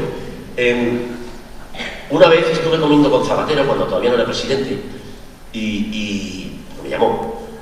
Y este hombre, pues, y me contó. Lo de la corrupción es un tema muy delicado. Yo, si un día soy presidente del país, tengo que nombrar por designación directa a más de 2.000 cargos. Yo no sé qué significa. Me dice, yo tengo así de confianza unos 10 amigos, no tengo más. Y luego conocidos, pues otros 30, 40. Yo no tengo 2.000 personas de confianza. Yo voy a tener que nombrar a 2.000 personas. Pues, el problema es que en esas 2.000 personas va a haber gente que se corrompa. Lo que pasa es que hay que cogerle y sacarle, que deje de robar. El problema empieza cuando la justicia no interviene. No interviene primero en los que sueltan el fajo, que eso los deja en total libertad y siguen ejerciendo. Y segundo, a estos señores les trata con muchísima condescendencia. Aquí concretamente, en la Comunidad Valenciana, ha habido un hecho que a mí me parece dramático. Y es que el 80% de los diputados del Partido Popular han votado a favor del indulto del alcalde de Torrevieja. Yo aceptaría eso si ese 80% de diputados lo que estuvieran era defendiendo la inocencia del alcalde de Torrevieja, de su compañero, porque creen en ella. Perfecto, hasta ahí llegamos. Pero resulta que este señor ya ha sido condenado y ellos saben que es culpable. Y a pesar de ello, lo que están pidiendo es que no se le castigue. Entonces lo que están pidiendo, creámoslo o no, es la impunidad para el corrupto, desde las instituciones. Y esto es algo que no podemos asumir. Entonces, el problema es que ningún país puede permitirse este estado de cosas. Pero es que ningún país se lo permite. Como decía al principio, en Suecia no ha habido ningún caso de corrupción. El otro día un señor de la BBC me preguntaba cómo podíamos llegar a este estado de cosas. Y dije, mire, nosotros estamos en manos de la justicia. Si la justicia no es severa, las cárceles españolas están llenas de desgraciados. El 99,9% son gente muy desgraciada, que proviene de un extracto social abominable, que son chavales que muchas veces han empezado a vender droga con 14 y 15 años. Y estos son los que pueblan nuestras cárceles. Y a los que no se les concede absolutamente ninguna posibilidad de subsistir. Existen barrios en Sevilla, como las 3.000 viviendas, donde la gente vende droga desde los 10 años. Chavales que se enganchan en la heroína antes de acceder al uso de razón. Pues todos esos chavales acaban en la cárcel y llenan nuestras cárceles. Eso es absolutamente vergonzoso. Y sin embargo, a esta gente se le trata con condescendencia. ¿Por qué? Entre otras cosas, porque son ellos los que hacen las leyes. Es que nunca van a hacer leyes contra ellos. Al final dicen, sí, ha robado, pero ¿qué ocurre? Es que solo ha hecho poner una firma. O no sabe lo que hacía, o no sé qué. Ahora estamos viviendo a este descalabro de estas cajas de ahorros, de todo lo que se ha robado en esos bancos, donde la gente metía sus ahorros y resulta que es que los consejeros, cuando les sientan, dicen, no, yo no tenía ni idea de qué se hablaba allí. ¿Está usted hablando en serio? Sí. ¿Y usted cuando firmaba? No, yo no sabía lo que firmaba. Pero entonces, ¿por qué cobraba esa cantidad astronómica por firmar? Usted no es consejero, ¿usted qué coño aconsejaba? No, yo nada. Bueno, en primer lugar, devuelva todo lo que ha cobrado durante todos esos años. Porque lo que ha hecho usted es estafar a los accionistas de ese banco en primer lugar y por extensión a la ciudadanía. Devuelva el salario. Un juez, cualquier juez decente haría eso. Usted va a devolver todo lo que ha cobrado. Porque usted ha cobrado por un puesto para el que no estaba cualificado y desde luego no ha ejercido su trabajo ni un solo día. Porque su trabajo era simplemente controlar a través de su firma que esas cosas no ocurrieran. Punto 1. Me quedo sin respiración. Entonces, bueno, ¿qué le metemos? 2 años. ¿Ha estado usted alguna vez en la cárcel? No, pues con 2 años que no vaya. Y se va a su casa. Jamás se le exige que devuelva el patrimonio. Jamás se le exige que devuelva lo que ha robado. No se le hace ningún tipo de juicio público donde se condene este tipo de acciones, porque no se tiene en cuenta primero el quebranto social que causan, el deterioro en la economía, el deterioro en las pensiones de la gente que tiene que cobrarlas. Y luego, en segundo lugar, no se tiene tampoco en cuenta el daño moral que causan a la sociedad. porque estos señores acaban convirtiendo en un ejemplo. El caso de Mario Conde, por ejemplo. Mario Conde tuvo que crear un descalabro de cerca de 200.000 millones de pesetas en Banesto para poder trincar 20.000 millones. Pero claro, ¿qué ocurría? Pues este señor ya está en la calle, no ha devuelto nada, solo le embargaron una pluma estilográfica y a día de hoy está dando clases de ética y moral en las televisiones de la TDT. Bueno, este es nuestro país. Este señor se convierte en un referente moral para mucha gente. Que dice, joder, yo voy a hacer lo mismo, este tío es un listo. Lo que es un listo. Y entonces esto es vergonzoso. Este señor tiene una finca que es un absoluto microestado, una finca gigantesca en el centro de la península, donde se cazan ahí jabalíes y venados. Pues vive así, todo ese dinero lo robó. Estaba a nombre de su mujer. Señor, tengo un duro, todo es de mi mujer. Nunca preguntaron de dónde sacó el dinero de la mujer. Y nosotros tenemos que tragar con estas cosas, mientras nos están contando todos los días que vivimos por encima de estas cosas. Dice que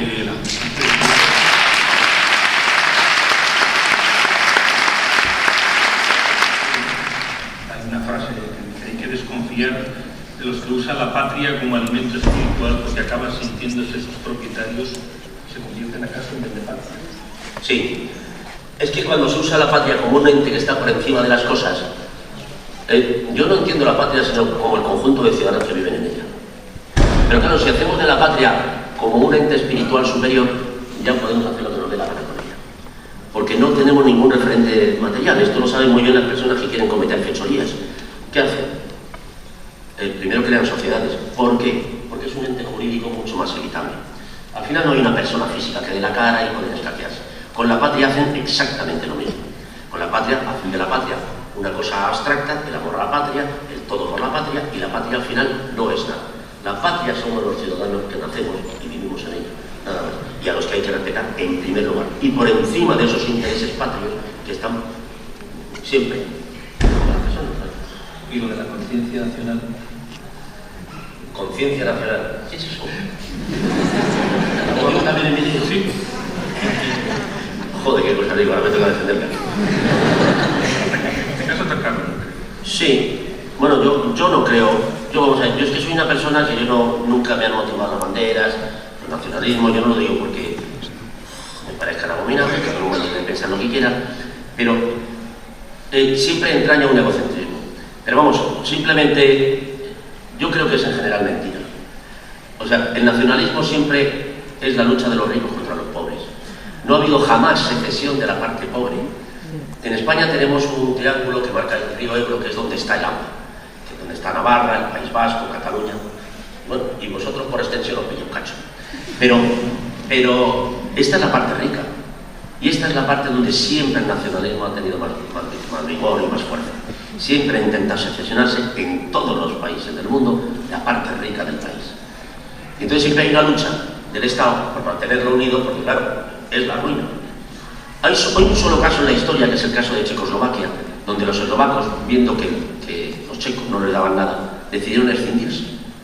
Y se les ocurrió un día decir, queremos independizarnos, y le firmaron en el mismo día. No hubo debate, no hubo referéndum, la Comunidad Europea le pareció estupendo. Y los checos le firmaron la independencia y se la dieron. Y no se enteró ni Dios, hasta que la gente no vio que había una gente jugando al fútbol que se llamaban eslovacos. Y estos eslovacos son los de... ¿Estos quiénes coño son? No, es Checoslovaquia que se separan dos. ¿Pero cuándo? No, un día. ¿Por qué ocurrió? Porque eran los pobres. Y cuando los checos dijeron, pero esto es verdad, ¿me lo juras por tu padre? Que sí, sí. Puerta. Y se fueron. Entonces, ¿qué pasa? ¿Quién se quiere ir? Cataluña. ¿Quiere independizarse Extremadura? No. ¿Qué pasa? ¿Que no quieren a su patria? ¿Que no quieren a su tierra? Mucho. ¿Quieren a sus olivos? Más que nadie. ¿Por qué no se quieren independizar? Pues porque no son tontos.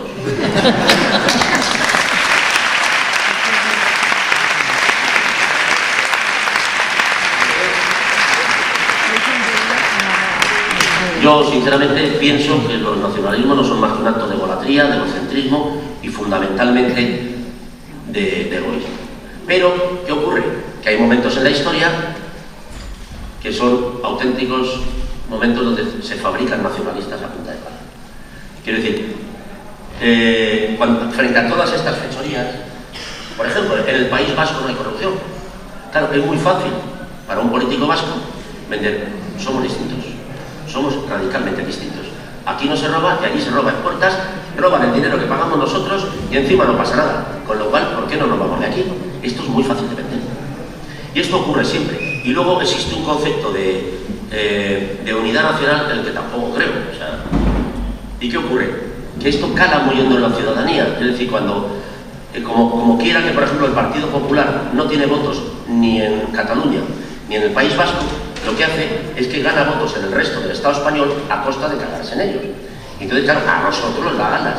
Es decir, cuando llega a andar al gobierno en la primera legislatura, el bloque nacionalista galego es totalmente residual y Esquerra Republicana también. 8 años después, cuando Aznar deja el gobierno, Esquerra Republicana está gobernando en Cataluña y el bloque nacionalista también. Es decir, los 8 años de unidad nacional y de empeño en que España es una, lo que consigue es crear bloques independentistas muy serios y muy arraigados en la ciudadanía. Porque lo que hacen es dar la espalda a esas comunidades a costa de ganar en las otras. Bueno, y esto crea un deterioro que luego pagamos. ¿Qué ha pasado, por ejemplo, en Cataluña? ¿Qué está pasando en Cataluña? Esto del referéndum de ahora tiene su origen, evidentemente, en ese tribunal que hemos hablado antes, que se llama Tribunal Constitucional. Cuando el Tribunal Constitucional echa para atrás el Estatuto Catalán, a los catalanes independentistas les dan todos los argumentos del mundo para decir, por las buenas no es posible, con la ley en la mano no es posible, lo hemos intentado. Ocurrió que mientras tanto, aquí en la Comunidad Valenciana también se cambió el estatuto. El estatuto se hizo aquí, lo hizo aquí el Partido Popular, a imagen y semejanza del catalán, porque creyendo que Zapatero iba a decir que sí, que el Tribunal Constitucional lo iba a dar, ¿qué hizo el gobierno valenciano? Dijo, oye, nosotros no vamos a ser idiotas, todo lo que le den a Cataluña lo queremos para nosotros. Fotocopiaron el estatuto y lo aprobaron. Pero lo aprobó el Partido Popular. Y mientras aprobaba el estatuto valenciano, que era exactamente igual que el catalán, condenaba al catalán y lo llevaron al Constitucional y encima el Constitucional no les da la razón. La pregunta es por qué el Constitucional no ha echado para atrás el estatuto valenciano. Bueno, eso es un misterio. Pero esta es la realidad. Allí se perdió la posibilidad de hacer una cosa más integrada. Que claro, la política es probablemente una parte de diplomacia que hay que respetar. Hay que respetar. Una erupción de nacionalismo en el País Vasco surge cuando a raíz de una cosa que llamaron el Pacto de Lizarra, que hicieron unos determinados partidos vascos para proponer una serie de medidas un poquito más radicales con respecto a la autonomía, pues el señor Aznar lo que dice, porque no tenía ningún voto allí, si no lo hubiera dicho, es, mientras yo soy presidente, no recibo el lehendakari. Al día siguiente probablemente había 200.000 independentistas más. Porque es que es parte de su trabajo. Yo entiendo que no le gusta el lehendakari o que no le gusten las chapelas, pero a ese señor le pagamos para que esté sentado y que entre el lehendakari con su chapela, se sienten y hablen de lo que tengan que hablar. Por eso que al final nos toca hablar a nosotros y hacer su puñetero trabajo y el nuestro no sirve realmente para nada. Cuando ellos son los que tienen que sentarse a arreglar las cosas. Entonces, la cuestión no es yo, mientras no entre en el cauce constitucional, no hablo porque es una pérdida. ¿Cómo que es una pérdida de tiempo? Es su puñetera jornada laboral, caballero. Así que hago usted el favor de coger el maletín, váyase a Barcelona, o que vengan de Barcelona aquí, me da igual, siéntense y pónganse a hablar, que para eso les pagamos. Y esa es la cuestión. Que se acaba enfrentando y acaba creando sociedades cainitas, sociedades xenófobas, donde mi pueblo es mejor que el tuyo, y si tú te quieres ir es porque eres un mamón, y tal, y se crean historias afectivas, atávicas, que no sabemos de dónde vienen ni de dónde. Y entonces, bueno, pues esta. Le das caña a todos los poderes, pero también a la ciudadanía en general. Así, en general. Que los españoles tenemos mala defensa, no queremos pagar impuestos, siempre bebemos y luego bebemos, y cuando nos emborrachamos cantamos cánticos regionales. Somos contradictorios, duales, esquizoides y pícaros. Este es un país de mediocres que dicen y cantamañanas.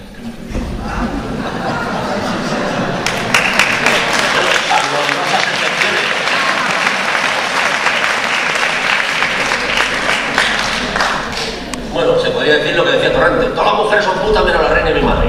No. Yo creo que quitando los que estamos aquí, esta definición. No, este es un país muy especial, pero yo no podría hablar, no sé cómo me he atrevido a hablar en nombre de los españoles, ni definir a los españoles, pero dicho eso, sí, del pueblo español. Ah, que saco una frase de aquí y una de allá, para hundirme aquí. No, vamos a ver. Yo vengo de un mundo donde no se pagaban impuestos. Lo que no sé es cómo funcionaba. Pero en la España de Franco nadie pagaba impuestos. Un año, me acuerdo, en el diario Pueblo, que salió el cordobés en la portada, era el que más impuestos había pagado en España. ¿No? Rubén podía ocupar el puesto 42.000 de los que ingresaban, pero probablemente ya estaba. Salió como el tío que más había pagado, porque estaría controlado. Lo que no sé es cómo funcionaba aquel régimen. Aquí no pagaba ni Dios. Entonces, eso es una cultura que no tenemos inculcada. Entonces, lo que pasa es que la gente paga, le guste o no. Pues como no se lo dan, se lo dan. Por eso está la retención de la nómina. Si esto fuese un país normal, probablemente la gente le daría el dinero y ya paga usted. Pero como el Estado sabe que eso no va a ocurrir, cogen y dicen, ¿cuánto gana usted? 100, pues deme 20 antes de empezar a hablar. Entonces, oiga, es que yo por esos 20 me viene bien. Entonces, nosotros estamos financiando el Estado por adelantado, que por cierto no nos paga ni intereses. Pero bueno, que la cuestión es esa. Sí, el que puede ser tarea porque nosotros tenemos en nuestra educación. Vuelvo al caso de Mario Juárez, o sea, que aquí tenemos dos pícaros, o sea, delincuentes convictos, los tenemos dando clases en las televisiones. Son un buen ejemplo, para mí son un buen ejemplo. Y entonces esto ocurre en nuestro país, y bueno, pues nosotros nos criamos en la picaresca, pues sí, nosotros el listo, pues no está castigado del todo, algo sabrá, nos parecemos, esto es algo que tiene mucho que ver con nuestro mar Mediterráneo. Yo no sé qué tipo de barcos llegaron desde hace siglos aquí, pero nos enseñaron cosas de los fenicios, los otros. Porque yo recuerdo, por ejemplo, cuando hicimos con el Caiga quien caiga, que un compañero mío está aquí hoy con nosotros, Antonino, mi amigo y compañero.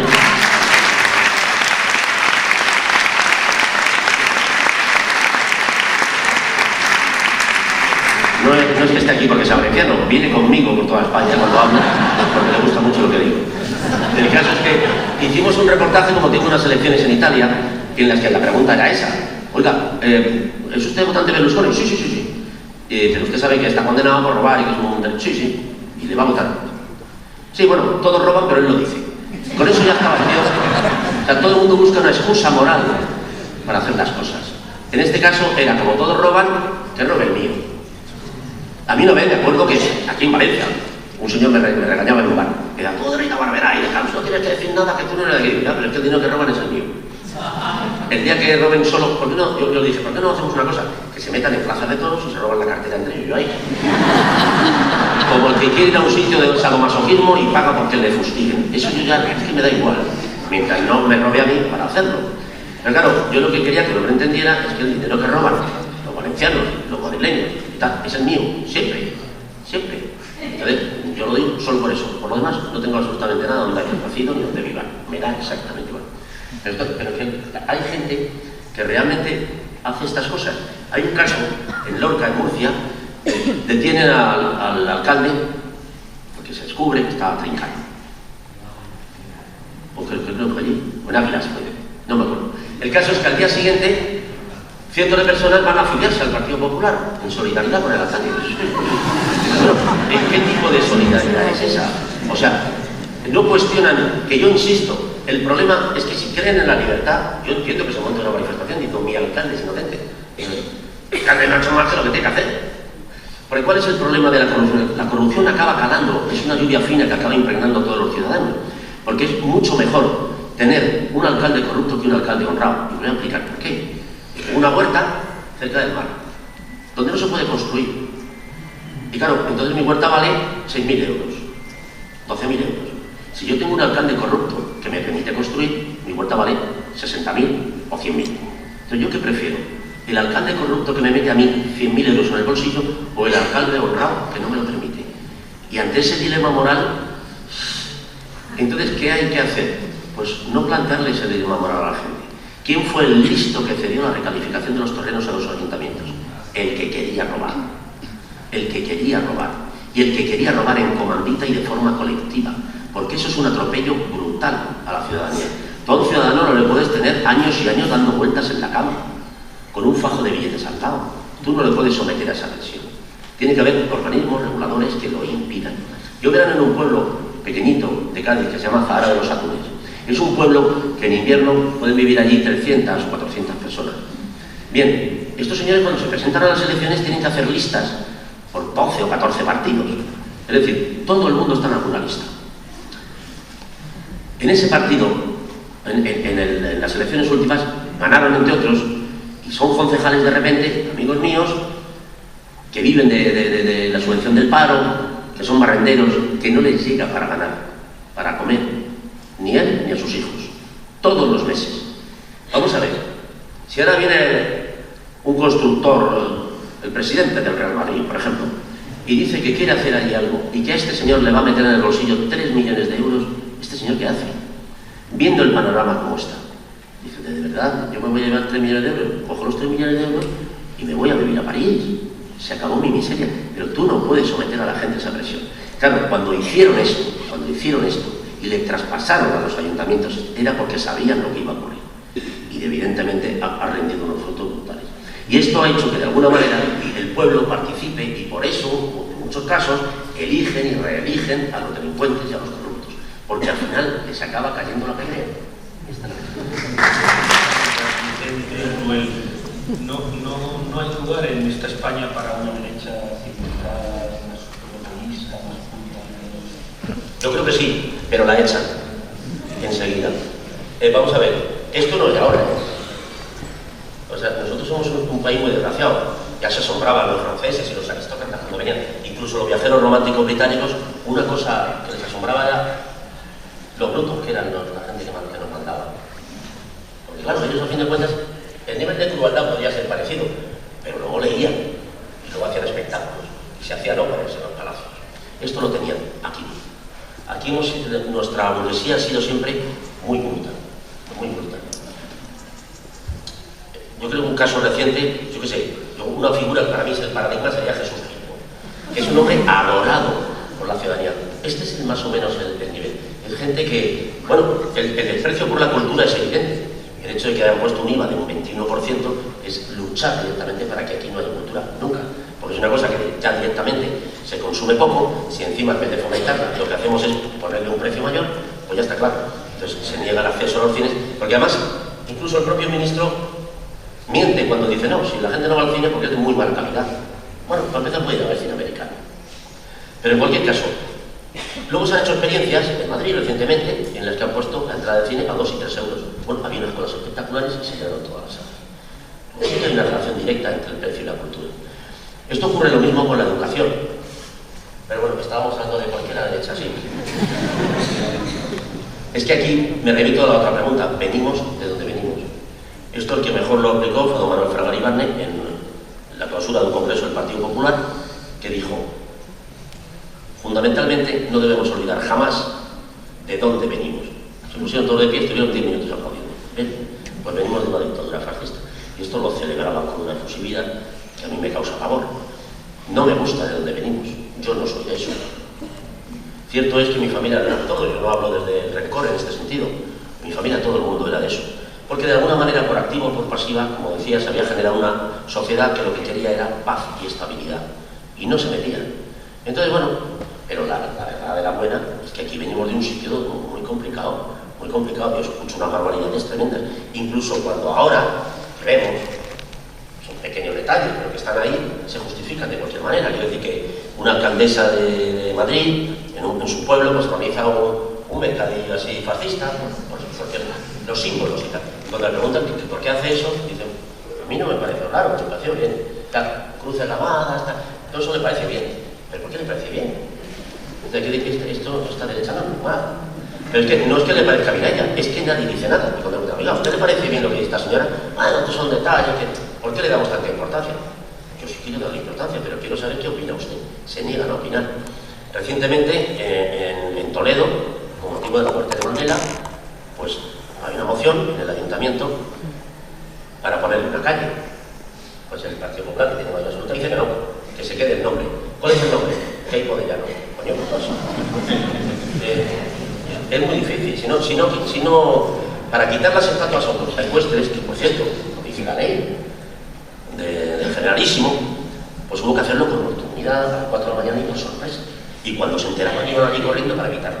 Bueno, ¿qué dicen estos señores cuando se dice que estos símbolos mejor los vamos quitando, que es una forma? Ellos siempre están preocupados con no reabrir las heridas.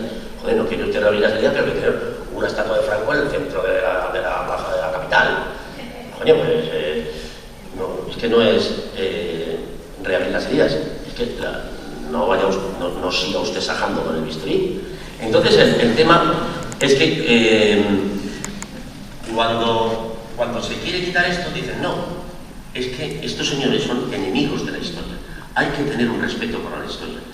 Bueno, yo creo que fundamentalmente hay que dedicarles plazas, parques, a la gente relevante, a la gente a la que admiramos y que sean un ejemplo a seguir. Porque si no, probablemente el personaje más importante, sin duda alguna, del siglo XX puede ser Hitler. ¿Por qué no ponemos estatuas de Hitler en todas nuestras plazas? Rindamos honor a la historia. Es que son muy cínicos. Esta es la realidad.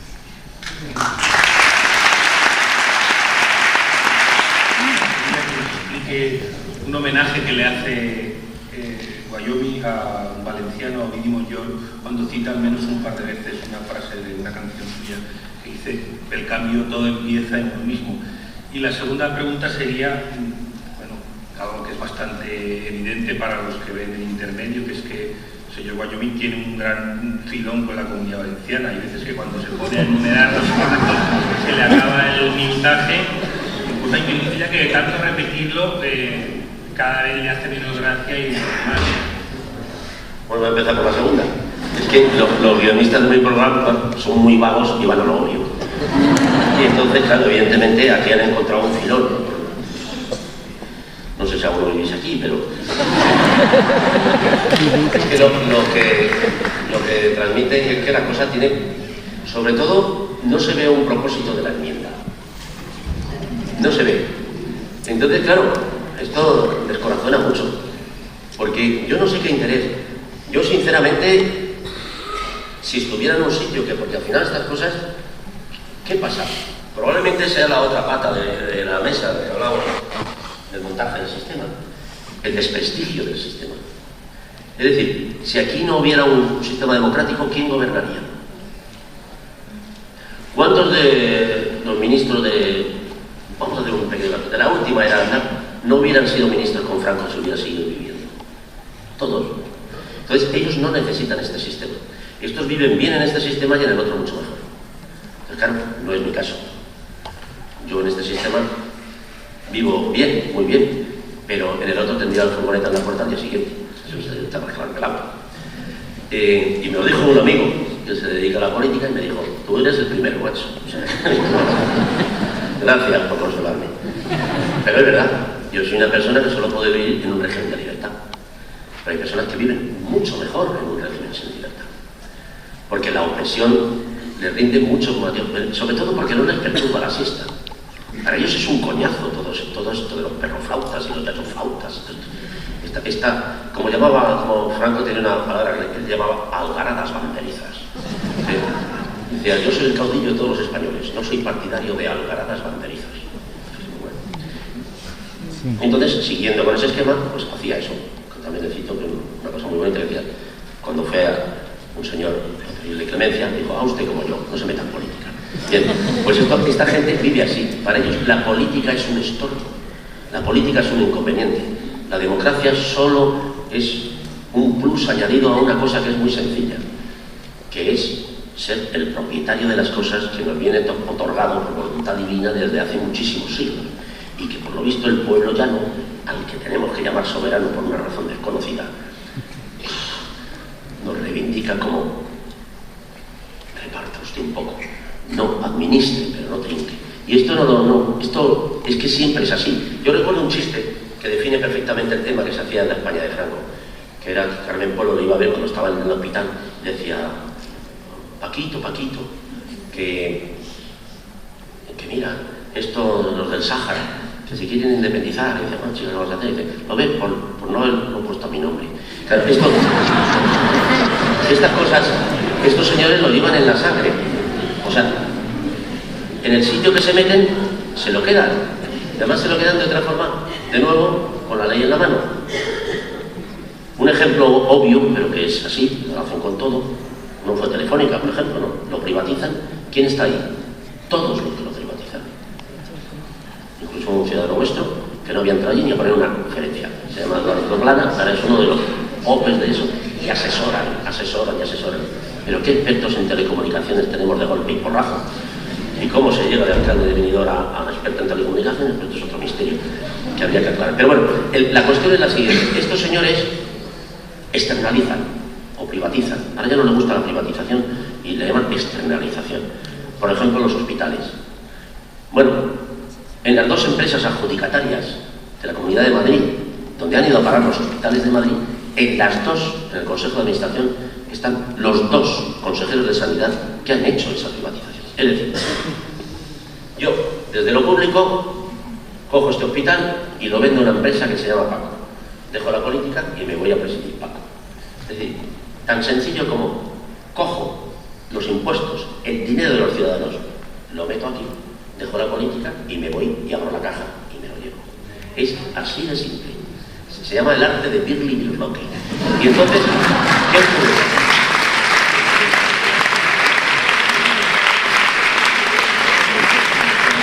Cuando uno dice, pero oiga, esto es una vergüenza, dicen, no, es legal, responden su representante. ¿Qué más me da que sea legal? Yo no le he pagado a este señor para que se monte un negocio, aunque sea legal. Que lo que le estamos pagando, un sueldazo, y con 2 legislaturas, una pensión vitalicia, es para que administre nuestros bienes, no para que se los lleve. Y si es legal, me da igual. Evidentemente usted nunca va a hacer una ley para que eso no sea legal, porque usted está esperando lo mismo. Y lo que hacen todo el tiempo es ir poniendo huevos en las cestas y en cuanto salen, a recogerlas. Un ejemplo ridículo, pero no por ridículo menos vergonzoso, es una vez que hubo una donación a la universidad, una universidad jesuita de Estados Unidos, que es la Universidad de Georgetown. Y de repente, ¿qué le damos este dinero a una universidad privada americana? Si son más ricos que nosotros. Cuando no hay dinero para la universidad pública, ¿o cómo andamos de fondo? Te contaré. Bueno, pues bueno, entonces ese dinero se va a una universidad privada americana. Y al principio uno piensa, será igual para que estudiantes nuestros pues se vayan ahí a hacer másteres y a cualificarse. No. Entonces, pues no se sabe. Caerá, ¿no? Sí, ahora se sabe. El señor Aznar es contratado por esa universidad. Pero para dar conferencias, el señor Aznar conferencias. Pero que es el Festival del Humor, que es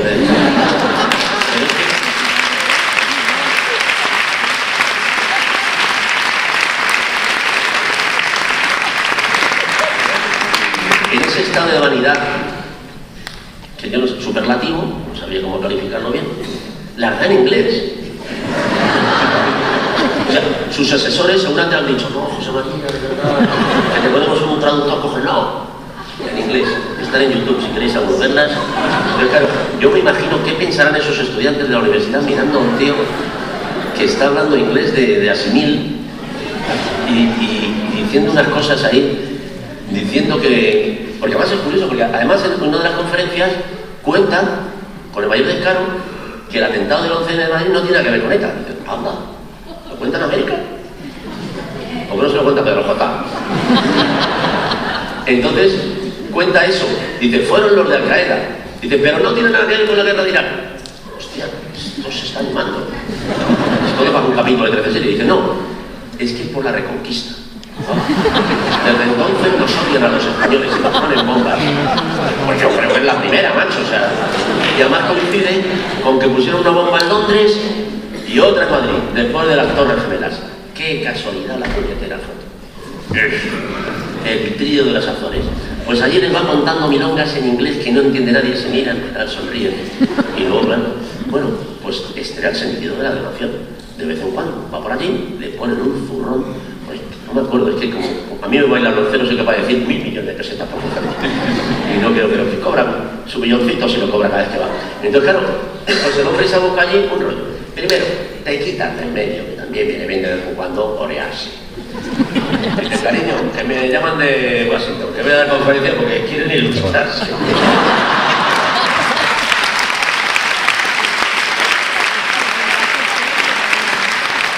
Que sea un poquito claro, yo soy un poco obtuso y entonces me pierdo a veces en devaneos estilísticos. Entonces, Ovidi Montllor tiene un lenguaje, un idioma que es el que yo entiendo a la perfección. Me pasa con otras personas, como León Felipe, que también cito de vez en cuando en el libro, porque es que dicen lo que a mí me gustaría decir si supiera hacerlo. Y él, en concreto, tiene una canción que se llama Perquebull, para los que no entienden en ese idioma. Es que me sé la charla de memoria y a veces voy a Galicia. Y si quito esto, no voy a Galicia. Entonces, no, y en la canción él lo dice muy claro.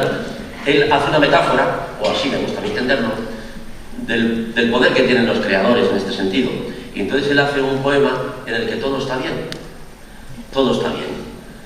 Entonces va diciendo que él va a la calle, sale a la calle porque quiere. Entonces ve a una mujer estupenda y la mira porque quiere. Y ella le sonríe porque quiere. Entonces el subtexto es porque soy el autor y hago con los elementos lo que me da la gana. Y ese es el gran poder del creador. Y entonces va contando eso. Y se pone a llover y yo tengo un paraguas porque me da la gana. Entonces la gaseo con mi paraguas porque y todo es precioso porque quiero. Y el mundo es maravilloso porque sé que existe un mundo mejor. Y va contando. Y de repente corta por los años y dice, y acabo esta canción porque quiero. Todo empieza en uno mismo. Y esta es la gran verdad. Esta es la gran verdad. Todos tenemos un mundo interior del que podemos sacar algo y podemos crear un mundo nuevo. Y esto yo creo que es la base de lo que nos está ocurriendo, que el ciudadano de alguna manera llegó un momento en que estatalizó su vida y dijo que me den sanidad, que me den educación, que me den... No entendía que eso lo construyeron otros. Y la gente ha perdido la fe en que somos capaces de crear y cambiar las cosas. Entonces, solo cuando recuperemos esa fe y solo cuando recuperemos esa fuerza, las cosas cambiarán. Y nunca antes. Muchas gracias.